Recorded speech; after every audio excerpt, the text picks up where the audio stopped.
Iran में जो लोग हैं और जो लोग डिसाइसिव हैं, चाहे वो मुस्तफा खामनाई हो, चाहे मिस्टर ट्रंप हो, अमेरिका के राष्ट्रपति, वो लोग डिसाइड करेंगे। लेकिन सवाल बहुत इंपॉर्टेंट है, क्योंकि अगर ये जंग और खिंची तो महंगाई आसमान छू लेगी और हो सकता है हमारे आपके सबके लिए बहुत मुसीबत होगी। इसीलिए सवाल मैंने बॉबी नकवी साहब से किया।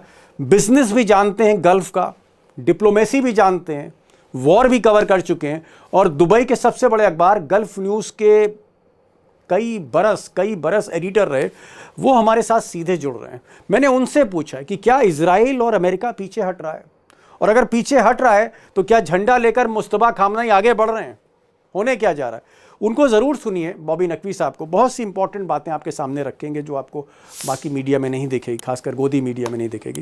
लेकिन एक छोटी सी रिक्वेस्ट आपसे ज़रूर मैं आखिर में करूँगा कि इस चैनल को अगर सब्सक्राइब नहीं किया तो प्लीज़ सब्सक्राइब करिए, दोस्तों से कहिए कि वो भी सब्सक्राइब करें। डिफेंस सिस्टम को नुकसान पहुंचाना, बर्बाद करना, ईरान के न्यूक्लियर प्रोग्राम को रोकना और धीरे धीरे जंग से निकलना, यानी फोकस अब हॉर्मुज खोलना नहीं बल्कि ईरान की मिलिट्री पावर को सीमित करना है। WSJ की रिपोर्ट के मुताबिक अमेरिका खुद हॉर्मुज को खोलने का पूरा जिम्मा नहीं लेना चाहता। वो चाहता है कि यह काम अन्य देश करें या अंतर्राष्ट्रीय प्रयासों के जरिए किया जाए। खबर में कहा गया है कि अब योजना यह है कि तेहरान पर डिप्लोमेटिक दबाव बनाकर हॉर्मुज में फ्री नेविगेशन सुनिश्चित की जाए। अमेरिका अब चाहता है कि खाड़ी देश भी हॉर्मुज खुलवाने के संघर्ष का नेतृत्व करें, यानी ईरान पर हमला करके जंग अमेरिका ने शुरू की। अब जब ईरान में उसकी गर्दन फंस गई है, धमकियों और चेतावनियों से स्ट्रेट ऑफ हॉर्मुज खुलवाने में जब नाकाम हो रहा है, तो अपनी गर्दन निकालकर जंग से एग्जिट करने के रास्ते तलाश रहा है। हालांकि ट्रंप ने यह बात कल रात कही है। अब आज जब सोकर उठेंगे तो क्या कहेंगे कोई नहीं जानता। कुछ दिन पहले भी जब स्ट्रेट ऑफ हॉर्मुज खुलवाने के लिए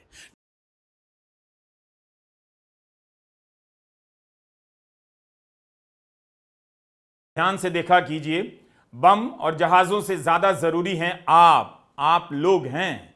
2-4 सनकी नेताओं का गिरोह मिलकर जियोपॉलिटिक्स की फिजूल की कहानी बनाते हैं, उसे स्ट्रेटजी और डिप्लोमेसी का मिक्सचर बनाकर परोसते हैं और उसकी आड़ में इंसानों पर बम गिराने को सही ठहराते हैं। मैं युद्ध के विरोध में आपको कविता नहीं सुना रहा, बस बता रहा हूं कि पब्लिक की जेब कैसे काटी जाती है। इस युद्ध के कवरेज के कई मोर्चे हैं। एक बड़ा मोर्चा है इकोनॉमी। अखबार से लेकर वेबसाइट, ब्लूमबर्ग से लेकर इकोनॉमिस्ट, हर जगह विश्लेषण छप रहे हैं कि अर्थव्यवस्था को लंबे समय तक नुकसान पहुंचा है। 2-3 साल तक दुनिया चौपट हाल में रहेगी। अमेरिका की सरकार और वॉल स्ट्रीट के विश्लेषकों का अनुमान है कि तेल के दाम खराब परिस्थितियों में $200 तक जा सकते हैं। ब्लूमबर्ग में रिपोर्ट आई है, इकोनॉमिस्ट में भी युद्ध की अर्थव्यवस्था है, मगर फिर भी यह सरकार इसे समस्या नहीं मानती है। क्यों?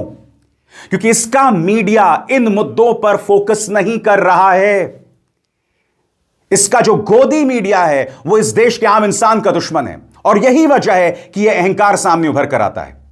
अब इनके 4 मंत्री हैं, इनके बयानात सुनिए।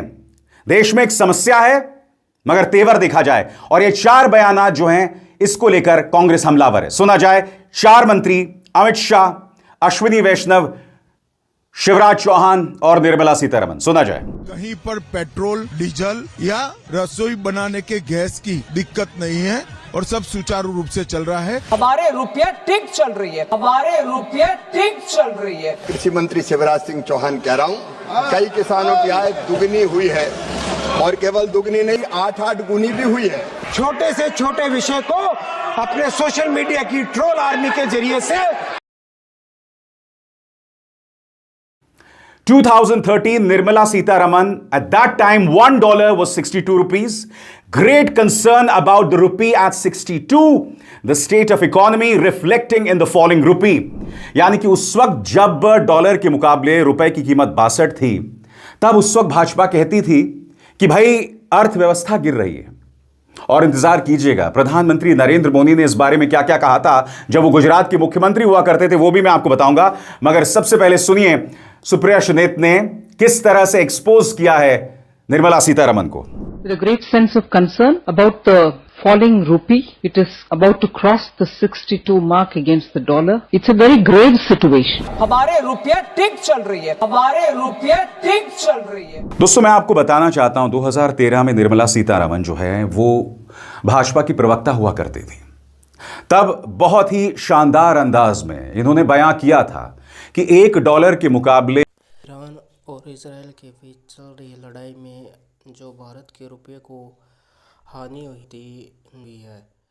हालात ये है कि भारत का जो रुपया है वो 100 के होने जा रहा है।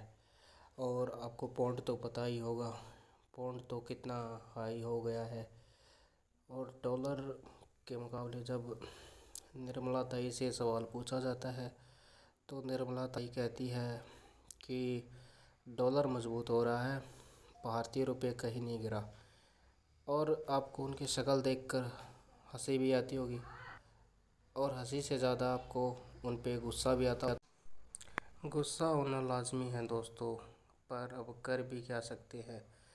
ऐसे अनपढ़ जाहिल अगर इस तरह के बड़े फाइनेंस पदों पर बैठेंगे तो फिर ऐसे ही वो जाहिलिया बातें करेंगे, ठीक है, क्योंकि उनको कुछ पता होता है नहीं।